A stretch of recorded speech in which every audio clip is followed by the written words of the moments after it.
Hey everyone, thanks for tuning in. Tyler from Conley's Carpet Cleaning Plus, coming at you again with another dryer vent cleaning. That is where the actual dryer lint exits the home. So the little flap on the outside of the house.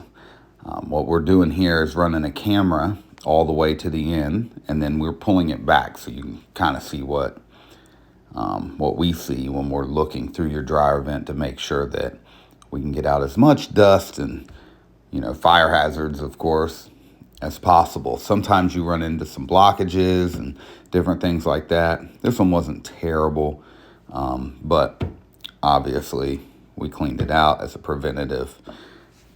The method that we actually used to clean this one was obviously first we scoped it with a camera so that we knew what we were up against. Then we took these rods. You're going to notice a red rod coming out of the dryer vent here. The blue is obviously a vacuum that's hooked up to the big giant carpet cleaning van that we have outside. And obviously the lint's filtered. But those rods hooked together, they're special rods made for this. It's not something that you get at Home Depot, obviously.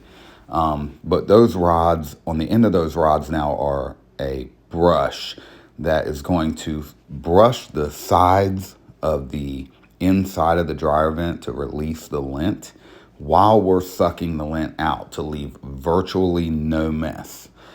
We obviously offer a lot of different services. We have a lot of different ways that we can come at a dryer vent. I could come from the outside of the house. I can come from the inside. I can use compressed air and blow it back to a vacuum.